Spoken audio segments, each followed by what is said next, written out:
एक लड़की भले ही शादी कर अपने ससुराल चली जाए, पर उससे अपना मायका कभी नहीं छूटता, खास करके अपना भाई। नेहा की शादी को 1 साल हो गया था। एक रोज़ वो अपने भाई को फ़ोन करके कहती है, ऐसा कौन सा काम कर रहा है तू कि तुझे छुट्टी नहीं मिलती? देख, इस बार अगर तू नहीं आया ना राखी पर, तो समझ लेना तेरी बहन तुझसे कभी दोबारा बात नहीं करेगी। यहाँ भी नमक कम है भाई साहब। भाई से भरत मिलाप हो गया हो तो ज़रा कढ़ाई में चढ़ी आलू की सब्जी भी देख लें। सॉरी भाभी, वो मैं साल भर हुआ नहीं शादी को, रोज़ तो तू अपने घर वालों से वीडियो कॉल पर बात करती है, 4-4 घंटे फ़ोन पर बात करती है। उसके बाद भी तेरी बातें रह ही जाती है कि तुझे अब रसोई में भी बात करनी है। ये कहकर बड़बड़ाती हुई सीमा हॉल में चली जाती है और आटा गूंथती हुई अपनी सास से कहती है, 2 महीने पहले ही तो पूरे 1 हफ्ते अपने मायके रहकर आई है, अब फिर से इसे अपना भाई याद आ रहा है। हमारे मायके से तो कभी कोई नहीं आया और यहाँ लोग अपने मायके से अपने भाई भतीजों को बुला रहे। नमक कम है भाई साहब। ऐसा है तो मेरी मम्मी तो बिलासपुर में अकेली रह रही है, 4 महीने से मैं उन्हें भी तो बुला लेती। अरे आया कहाँ है उसका भाई, तू तो अभी से चालू हो गई। और 2 दिन मिलकर भाई चला जाएगा तो क्या हो जाएगा। चल हट, मैं आटा गूंद देती हूँ। कुड़ते कुड़ते खाना नहीं बनना चाहिए, वरना खाने वाला भी चिड़चिड़े स्वभाव का हो जाता है। हाँ भाभी, आप ना बेकार में ही परेशान होने लग जाती हो। कौन सा सौरभ को छुट्टी मिल ही जाती है। 1 साल से भाभी उसे बुला रही है, आज तक आया है क्या वो तो आजकल आपका बहुत ही घनिष्ठ मित्र बन गया है दी। आपकी हर फोटो पर नाइस पिक लिखता है, देखा है मैंने। आप तो उसके आने से खुशी होंगी। नमक कम है भाई साहब। कहीं ये नंदिनी दी सौरभ के झांसे में आ गई तो ननद भाभी एक हो जाएंगी और सब मिलकर मुझे ही अलग कर देंगी। सौरभ को तो इस घर में आने ही नहीं दूंगी मैं। बेचारी सीमा मन ही मन ये कह रही होती है कि दरवाजे से दीदी दीदी कहता हुआ सौरभ सीधा अंदर आ जाता है। अपने भाई की आवाज़ सुनकर रसोई से भागती हुई नेहा सौरभ के गले लग जाती है। सौरभ को देखकर नंदिनी शर्मा जाती है। बहन से ही मिलता रहेगा कि बाकी लोगों से भी मिलेगा? जा अपनी बड़ी दीदी सीमा दीदी से भी मिल ले, माँ के पैर छू। ये अच्छा है कि नंदिनी तेरी ही उम्र की है। यहाँ अगर मैं रसोई में रहूँगी तो तेरा मन नंदिनी के साथ तो ज़रूर लग जाएगा। सौरभ जैसे ही सीमा के पैर छूने झुकता है कि सीमा पीछे हो जाती है। अब ठीक है सौरभ, मैं रोटियां सेकने जाती हूँ, तुम बाकी लोगों से मिल लो। बेचारी सीमा जो पहले ही अपनी देवरानी को इस घर से बाहर देखना चाहती थी, अब तो उसके परिवार वाले भी इस घर में आ रहे हैं और उन्हें आता देख उसे अपने हाथ से सत्ता जाती हुई दिख रही थी। आज तक इस घर में मेरा राज था, जब से ये लड़की घर में आई है तब से सबकी चहेती बन बैठी है। अब धीरे धीरे अपने मायके वालों को भी इस घर में घुसाना चाह रही है। क्या मैं समझती नहीं हूँ इसकी चाल? सौरभ बेटा, अगर तेरे जीजा ने ही तुझे इस घर से धक्के मार कर नहीं निकाला ना, तो मेरा नाम भी सीमा नहीं। रात को सभी बैठकर घर पर गप्पे मार रहे थे। सौरभ के आने से मानो पूरे घर का माहौल ही बदल गया हो। रात के खाने की तैयारी भी करनी है। नमक कम है भाई साहब, आप लोग गप्पे मारिए, मैं चलती हूँ रसोई में। मैं भी आती हूँ ना भाभी।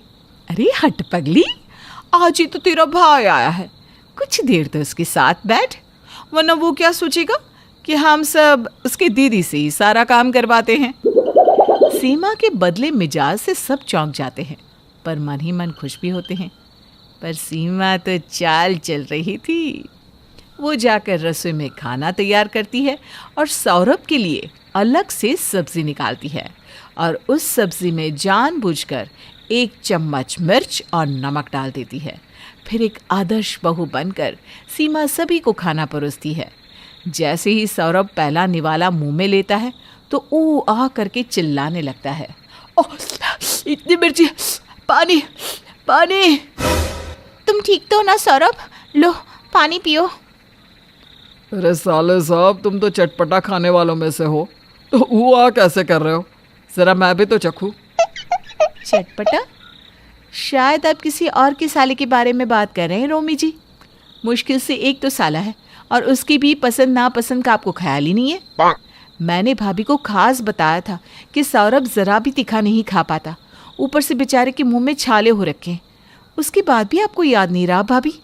मम्मी क्या सोचेंगी कि मैं कैसी बहन हूँ, एक दिन भी अपने भाई का ख्याल नहीं रख पाई।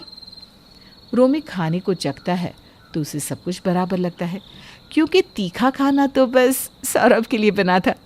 मौके का फ़ायदा उठाती हुई सीमा फूट फूट कर रोने लगती है। नमक कम है भाई साहब, लगता है मुझसे गलती हो गई, खाना बनाने में मिर्च ज़्यादा पड़ गई है, सौरभ मुझे माफ़ कर दे। आप माफ़ी मत मांगिए भाभी, खाना तो बिल्कुल परफेक्ट है। साले साहब आप इतना आ ऊँ क्यों कर रहे हैं? कहीं कोई और बात तो नहीं? नहीं जीजा जी, सब्जी इतनी तीखी है, मैं क्या बताऊँ। और नमक। नहीं सौरभ, मैंने भी टेस्ट की सब्ज़ी, ठीक ही लगता है। शायद तुम्हारे मुंह का स्वाद बिगड़ा हुआ होगा। तुम पानी पियो, मैं तुम्हारे लिए कुछ और बना लाती हूँ। नंदिनी के साथ सौरभ और नेहा रसोई में चले जाते हैं। आज तक मेरे हाथ से खाना बनाते वक्त ऐसी भूल कभी नहीं हुई। कितनी बड़ी भूल हो गई मुझसे। लगता है मेरे हाथ का स्वाद ही चला गया है। बिन बात की कितनी खरी खोटी सुना गई नेहा मुझे। आज तक जब मैं भारी गर्मी में खाना बनाती थी तो किसी ने दो अच्छे बोल नहीं कहे, और आज एक गलती पर नमक कम है भाई साहब।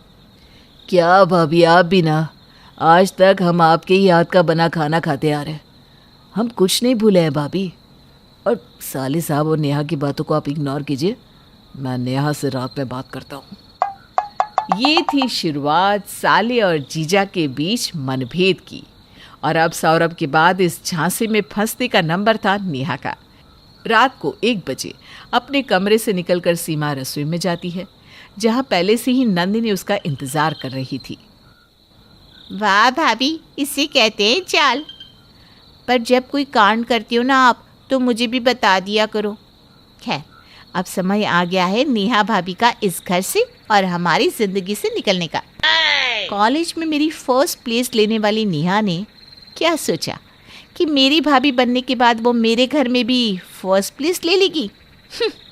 नो वे। कहते हैं ना, जो दिखता है वो होता नहीं, और जो होता है वो कहाँ दिखता है। सौरभ की सबसे करीबी दोस्त दिख रही नंदिनी असल में इस सारे षड्यंत्र में शामिल थी, और ये सब भी उसके प्लान का ही हिस्सा था। रात को 1 बजे अपने कमरे से निकलकर सीमा रसोई में जाती है, जहाँ पहले से ही नंदिनी उसका इंतज़ार कर रही थी। वाह भाभी, इसे कहते हैं ना चाल। पर आप जब भी कोई कांड करती हो ना, तो मुझे पहले से बता दिया करो। खैर, अब समय आ गया है नेहा भाभी का इस घर से और हमारी ज़िंदगी से निकलने का। कॉलेज में मेरी फर्स्ट प्लेस लेने वाली नेहा ने क्या सोचा कि मेरी भाभी बनने के बाद वो मेरे घर में भी फर्स्ट प्लेस ले लेगी? नो वे। मेरे हुक्म का इक्का तो तू ही है। कहते ना, रावण का राज्य बिना विभीषण के जाना संभव नहीं था। तुम मुझे बस बताती रहना कि सौरभ के मन में क्या है, और हो सके तो दोनों भाई बहन को एक दूसरे के खिलाफ करके भड़का दे, और फिर सभी के सामने सारी चीज़ का इल्ज़ाम नेहा पर मढ़ देना। तेरा भी बदला पूरा हो जाएगा और मेरा काम भी हो जाएगा। अभी तो मैंने पत्ते खोले भी नहीं है भाभी। देखती जाओ कल क्या होता है। अगली सुबह नंदिनी जैसे ही अपने कमरे के पास से सौरभ को गुजरता देखती है तो अपना पेट पकड़कर कराहने लगती है। नंदिनी की आवाज़ सुनकर सौरभ फौरन उसके कमरे में जाता है। तुम ठीक तो हो ना नंदिनी? डॉक्टर के पास चले क्या? तुमने किसी को बताया? मैं दीदी को बताऊं? हाँ, मैंने भाभी को बताया था, उन्होंने ही मुझे दवाई दी है, बस मैं दवाई ही लेने जा रही थी। सौरभ की नज़र जैसे ही उन दवाइयों पर पड़ती है, वो नंदिनी के हाथ से दवाइयाँ छीन लेता है। ये क्या हरकत हुई सौरभ? ये दवाई नींद की है। दीदी ने तुम्हें पेट दर्द के लिए नींद की दवाई दे दी? क्यों? जबकि उन्हें दवाइयों की अच्छी नॉलेज है। गलती से दे दी होगी। रुको, मैं तुम्हारे लिए दूसरी दवाई लेकर आता हूँ। नहीं सौरभ, मैं ठीक हूँ। मुझे लगता है कि भाभी को ठीक नहीं लगता कि तुम कभी भी मेरे कमरे में आ जाते हो। आज सुबह मैं तुम्हें ही ढूंढ रही थी, पर भाभी ने खुद ही मुझे दवाइयाँ दे दी। मुझे कुछ ठीक नहीं लगा। इसलिए प्लीज़ अब इस बात को आगे मत चलाना। ये दीदी भी ना, न जानी न अचानक क्या हो जाता है। तुम प्लीज़ इसके बारे में किसी से बात मत करना, वरना बेकार में भैया को पता चल जाएगा और सारी बात मुझ पर आ जाएगी। तुम टेंशन मत लो नंदिनी, मैं किसी से कुछ नहीं कहूँगा। बस बुरा तो इस बात का लग रहा है कि इस ज़माने की होकर भी दीदी के मन में ये सब कैसे आ सकता है। दोपहर के वक्त जब सभी सो रहे थे, सीमा चुपके से अपनी सास के कमरे में जाती है और उनके तकिए के नीचे से उनकी तिजोरी की चाबी चुरा लेती है। अब खानदानी हार जाएगा सौरभ के कमरे में और सौरभ होगा इस घर से बाहर। नमक कम है भाई साहब। सीमा अपनी सास की तिजोरी से खानदानी हार को चुराकर सौरभ के कमरे में रख देती है। शाम को जब सभी चाय पी रहे थे, मैंने एक जगह तेरी शादी की बात चलाई थी नंदिनी, कल ना वो लोग तुझे देखने आएंगे। बड़ा अच्छा परिवार है, रईसों में गिनती की जाती है उनकी, तो अच्छी तरह से तैयार होना, ये रिश्ता कटना नहीं चाहिए। अच्छा क्या पहनना है सब कुछ अभी से फाइनल कर लेना। मम्मी मुझे अपना वो खानदानी हार दे दो ना, कल मैं साड़ी के साथ उसे ही पहन लूँगी। आज से तो तुम देती नहीं हो।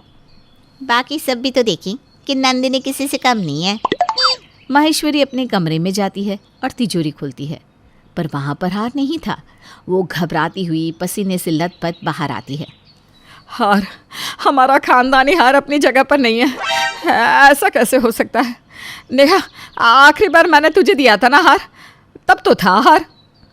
मेरे सामने ही मम्मी जी आपने उस हार को तिजोरी में रखा था। तो कहाँ गया हार? मेरी किस्मत ही खराब है। कल जब मुझे उस हार की ज़रूरत है तो आज हार चोरी हो गया। मुझे पता है भाभी कि आप दोनों को वो हार बहुत पसंद है, मैं उसे दहेज में थोड़ी ना ले जाती। कल बस आधे घंटे की तो बात थी, किसी को मेरी खुशी बर्दाश्त ही नहीं इस घर में। तभी वहाँ रोमी आ जाता है। ये सब क्या चल रहा है? नंदिनी, तुम्हारा भाई अभी जिंदा है, तुम्हें रोने की कोई ज़रूरत नहीं है। आज तक हमारे घर से कभी कुछ भी चोरी नहीं हुआ। यहीं होगा हार, सब मिलकर ढूंढते हैं, मिल जाएगा। सभी मिलकर इधर उधर पूरे घर में हार ढूंढना शुरू करते हैं और जैसे ही रोमी सौरभ के कमरे में पहुंचता है, उसे वहाँ वो हार मिल जाता है। साले साहब, अब आप हार भी पहनने लग गए हैं? हाँ नेहा, फिर ये मत कहना कि मैं अपने इकलौते साले की पसंद और नापसंद को नहीं जानता। मुझे नहीं पता जीजा जी, ये हार मेरे कमरे में कहाँ से आया। और दीदी देख रही हो ना, जीजा जी डायरेक्टली मुझे चोर कहना चाह रहे हैं, इसीलिए मुझे बुलाया था क्या? पता नहीं मैं क्यों आया इस घर में।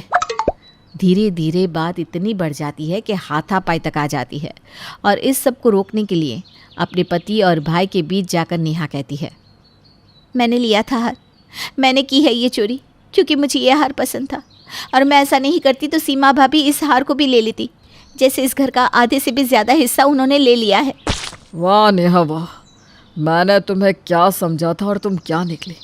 चली जाओ मेरे घर से अपने भाई को लेकर।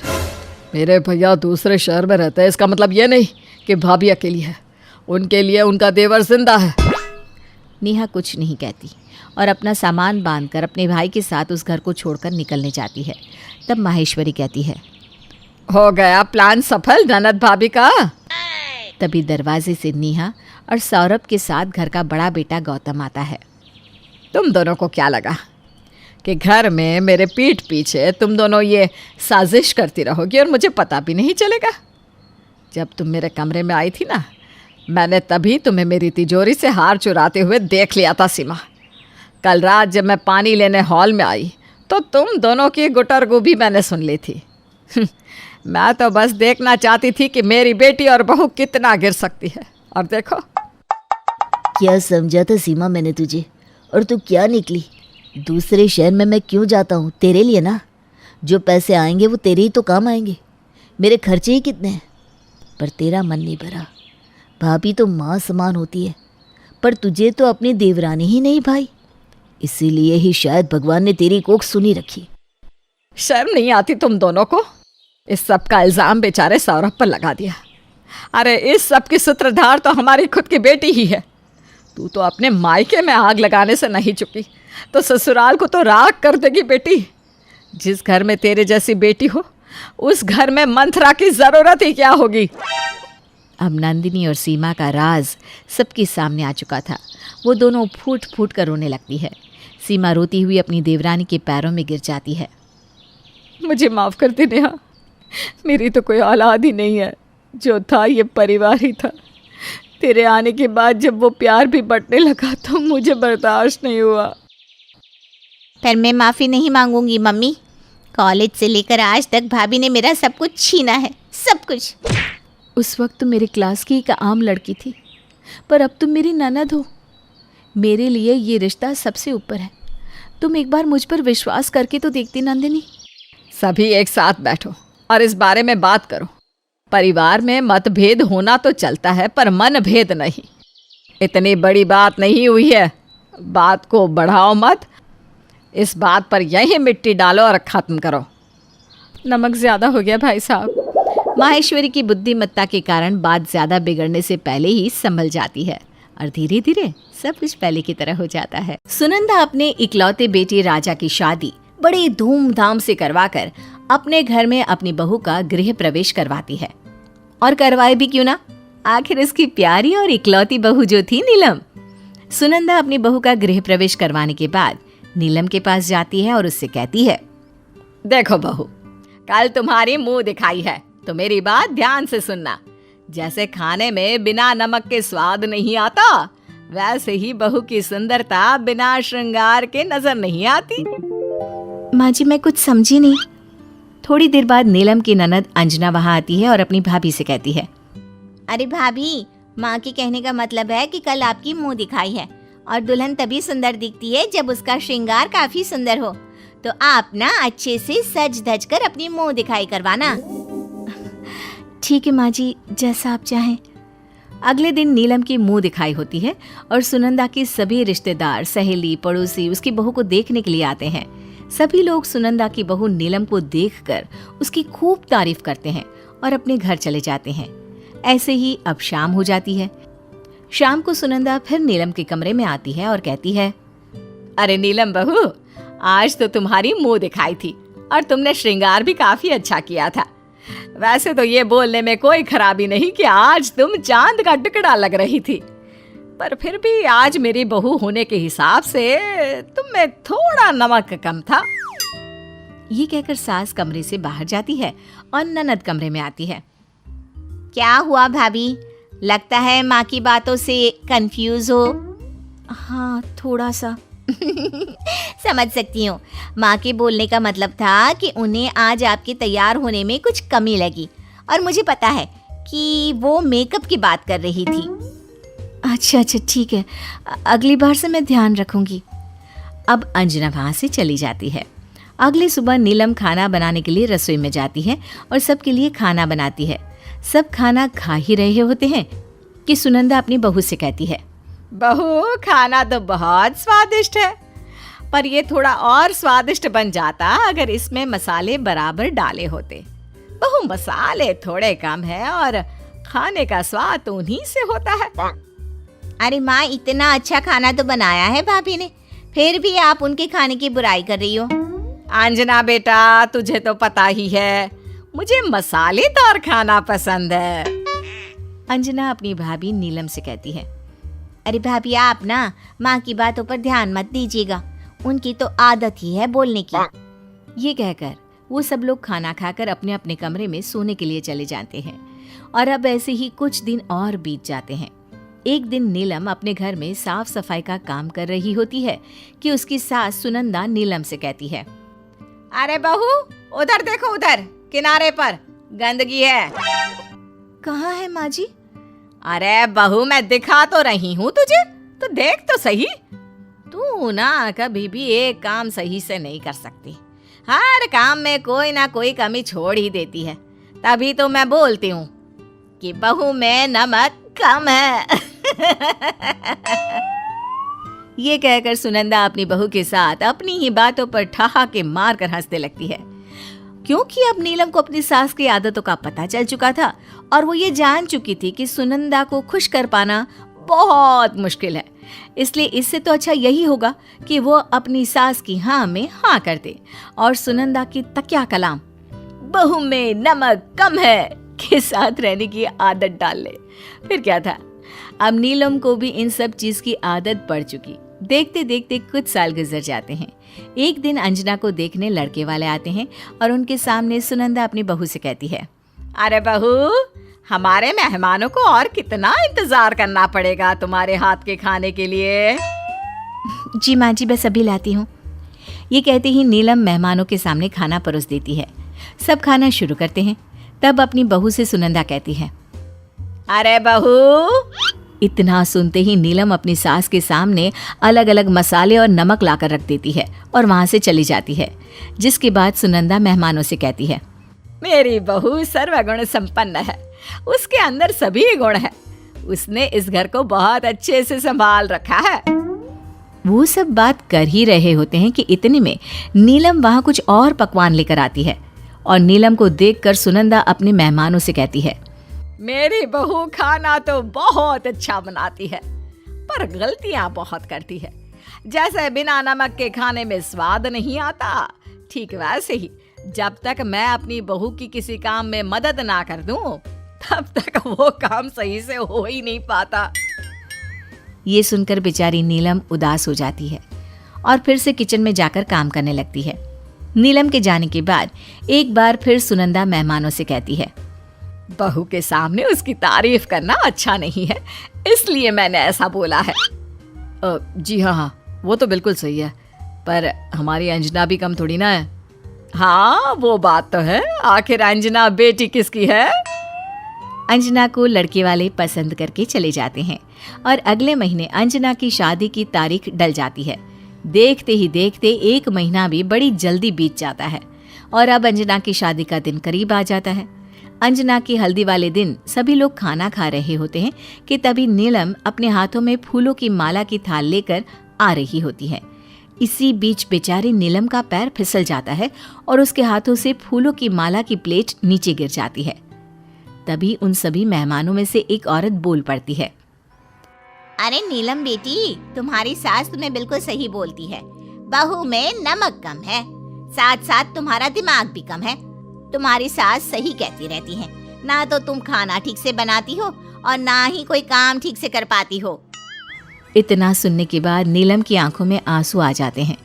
नीलम को रोता हुआ देखकर उसकी सास सुनंदा को जरा भी अच्छा नहीं लगता और उस औरत से कहती है, ये मेरी बहू है, इसको बोलने का अधिकार भी मेरा है। अरे तुम होती कौन हो इसको कुछ कहने वाली?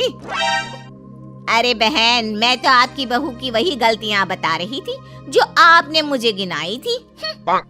मुझे मेरी बहू की गलतियाँ मत बताओ, मेरी बहू सर्वगुण संपन्न है। सुनंदा को अपनी तरफ से बोलता हुआ देख नीलम को खूब अच्छा लगता है। वो अपनी सास से कहती है, माँ जी, आज आप पहली बार मेरी साइड ले रही हैं। मुझे पता था आप मुझे बहुत प्यार करती हो, आप मेरी आंखों में आंसू नहीं देख सकती, और आज ये देखकर मुझे बहुत अच्छा लग रहा है। अपनी बहू को रोता हुआ देखकर सुनंदा की आंखों में भी आंसू आ जाते हैं। अरे बहू, मैं तो गलतियाँ इसलिए निकालती थी जिससे तुम मेहनत करना ना छोड़े, लेकिन ये ना समझ पाई कि उस सब के चलते मैं लोगों के बीच तेरी छवि बिगाड़ रही हूँ। बाकी मैंने तुझे कभी अपनी बहू समझा ही नहीं, तू तो मेरी सबसे लाडली बेटी है। ये बात सुनकर नीलम के चेहरे पर खुशी आ जाती है और नीलम अपनी सास के गले लग जाती है। उसको गले लगता हुआ देख सुनंदा नीलम से कहती है, बहू में नमक कम है, पर जैसी भी है मेरी बहू लाखों में एक है। इसके बाद सभी लोग अंजना की हल्दी को खूब एंजॉय करते हैं और बहुत जल्द अंजना की शादी हो जाती है। अब नीलम भी अपनी सास और उनके तकिया कलाम नमक कम है के साथ खुशी खुशी रहने लगती है।